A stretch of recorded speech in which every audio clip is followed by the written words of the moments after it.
Centro Médico do Tribunal de Justiça de Sergipe tem realizado para servidores e magistrados palestras voltadas para a saúde física e mental. Neste ano de 2024, já no mês de abril, um dos temas abordados foi o transtorno do espectro autista, o TEA. E neste mês de agosto foi o TDAH, que é o transtorno de déficit de atenção e hiperatividade.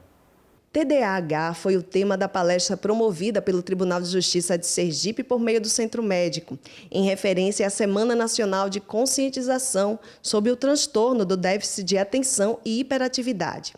A ideia é falar com servidores sobre os diagnósticos de TDAH. Nós sabemos que todos os meses sempre tem alusão a algum tipo de transtorno ou uma doença de um câncer, enfim. E o mês de agosto, a primeira semana do mês de agosto é a semana de conscientização sobre o TDAH, transtorno do déficit de atenção e hiperatividade. E aí nós pensamos em trazer, foi uma demanda que ano passado um dos servidores mandou um SEI para lá para o Centro Médico solicitando que nós falássemos sobre o TDAH, que é um tema tão recorrente. Não é que hoje tem mais TDAH do que tinha anteriormente, o TDAH sempre existiu, só que não era diagnosticado como hoje é. Então tem a importância do diagnóstico precoce para que a criança e o adulto que não foi diagnosticado e hoje tem dificuldades no seu dia a dia, possa se adaptar melhor à rotina social. A psicóloga Sheila explica que o Centro Médico oferta um atendimento psicossocial especializado e acolhedor para os servidores. Nós fazemos atendimento clínico em consultório, encaminhamos para o psiquiatra quando necessário, encaminhamos para avaliação com o neuropsicólogo, quando necessário, que é o caso de jornalista, é uma neuropsicóloga, e fazemos o acompanhamento familiar, social. O servidor Roberto de Paula, um dos que se interessou pelo tema e também tem participado de outras iniciativas do Centro Médico, avaliou o cuidado da instituição com a saúde dos servidores. Em primeiro lugar, toda a iniciativa do Centro Médico voltada para a saúde dos servidores é altamente elogiável. Em segundo lugar, a questão de trabalhar do transtorno do déficit de atenção, que tem total relação com produtividade, né?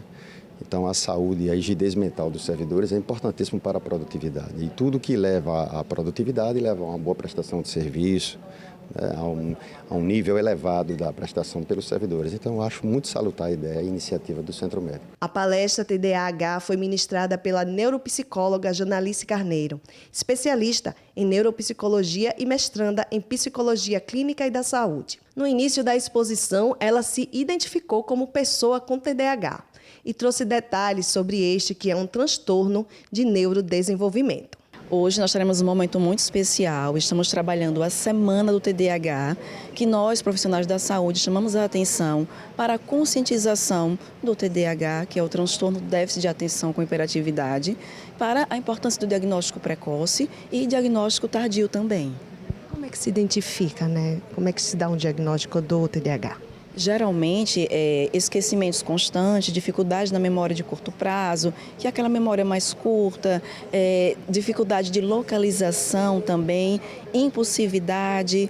Então, assim, são questões de regulação de humor e muita dificuldade de aprendizagem, porque esses transtornos, eles nascem lá desde a primeira infância, do 0 aos 5 anos. Então, quando é um diagnóstico tardio, essa pessoa já vivenciou várias dificuldades. E aí essa importância da instituição promover, né, a informação. É muito bom saber que os colaboradores estão sendo acolhidos nessa perspectiva, porque a informação tanto para eles quanto para os filhos. Hoje a gente vê muitos diagnósticos, né? Isso se dá o que antigamente as pessoas não tinham acesso aos profissionais de saúde. Por que hoje a gente tem esse fenômeno maior? A disseminação da informação, a globalização, traz muitas informações a respeito dos transtornos no neurodesenvolvimento, autismo, TDAH, dislexia, descalculia.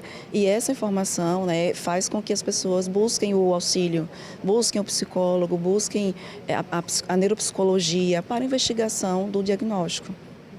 Quando a pessoa tem o diagnóstico, né, qual é o primeiro passo? O que ela deve fazer? O primeiro passo é calma, né? Que as pessoas se assustam, e agora? Mas aí eu sempre falo, quando se trata de diagnóstico tardio, é uma resposta para toda uma vida de dificuldade, de aprendizagem, de socialização, porque a pessoa com TDAH, ela tem duas nuances, ou ela se isola demais, ou ela socializa demais e gasta a tal da bateria social.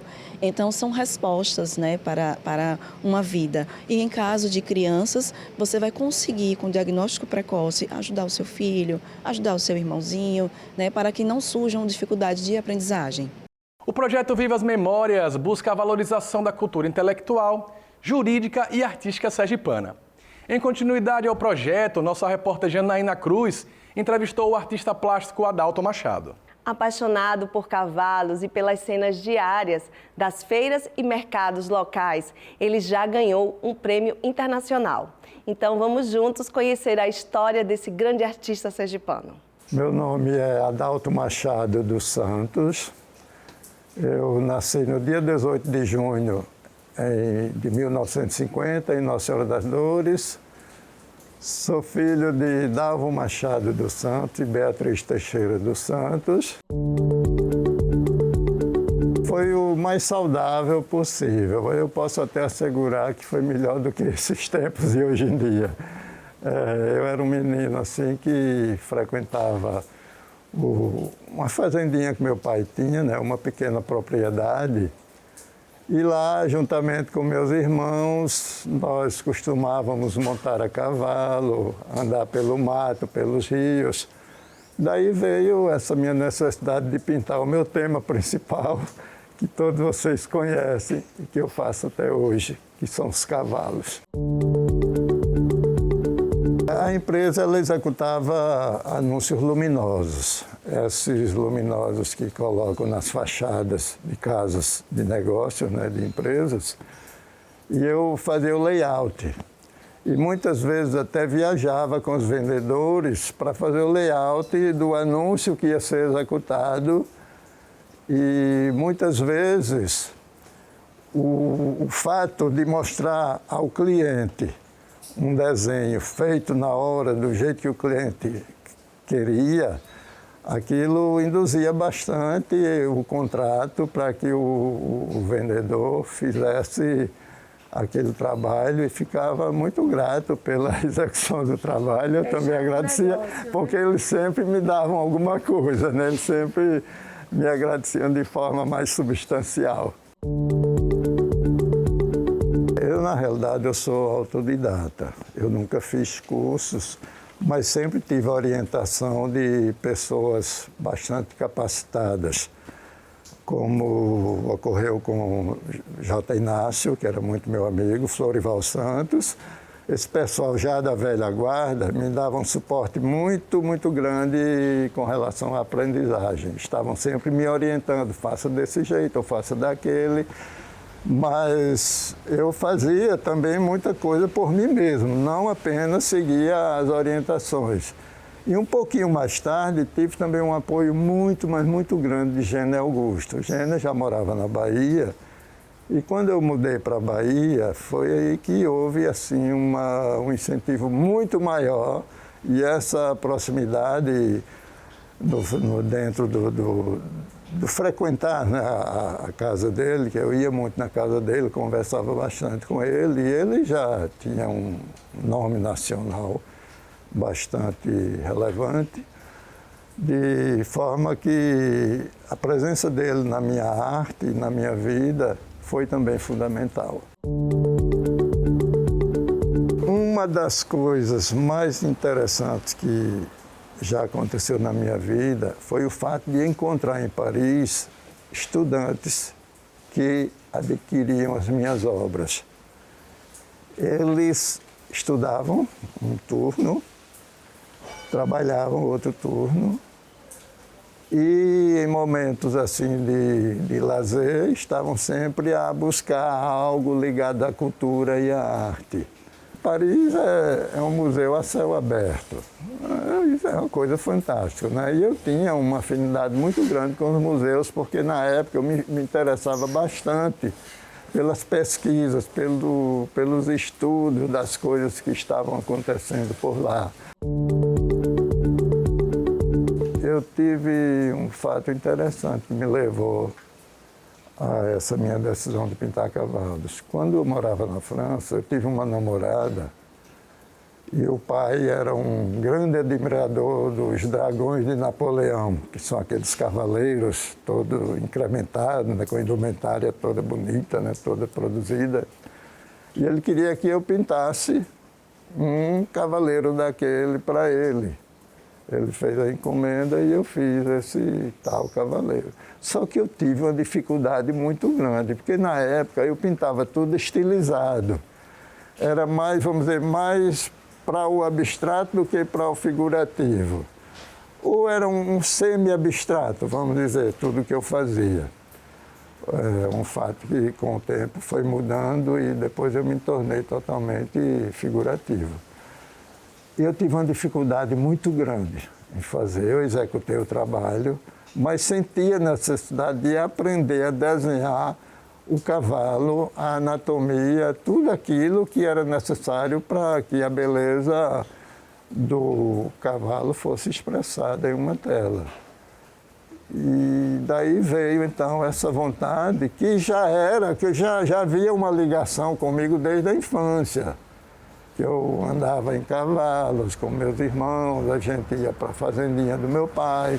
Quer dizer, tudo isso levou a uma situação onde o meu desejo por pintar cavalos começou e continua, né? Vamos ver até onde vai. O Mário me mostrou as fotos que Álvaro fez do mercado. E nessas fotos, eu vi uma de uma senhora fumando um cachimbo, que eu achei tão bonito aquilo. Eu digo, mas olha que serenidade, a mulher está contemplando alguma coisa com esse cachimbo. Aí eu digo, é essa. Eu comecei a fazer o esboço, a desenhar olhando a foto, né, e fazendo aquilo ali, preenchendo, criando as paletas de cores que eu já sabia. A essa altura eu já dominava o CorelDRAW.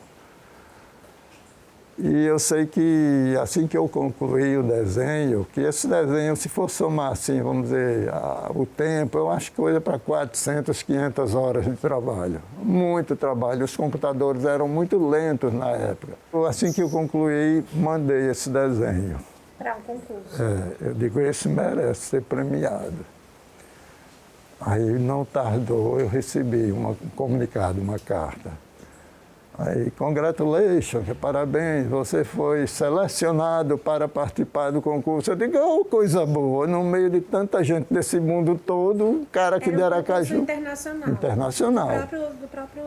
O CorelDRAW, naquela altura, apesar de ser o início, ele já tinha uma divulgação mundial muito grande. E viajamos para o Canadá, tudo por conta deles. E quando o presidente, né, da empresa disse, e agora o vencedor, the best of show, que eles chamam, o melhor do show, né, o melhor de todos. De todas as categorias. Adalto Santos, do Brasil. Nossa Senhora, que coisa maravilhosa. Enquanto eu estiver vivo, e que Deus me dê essas mãos com essa mente para produzir, eu estarei na ativa.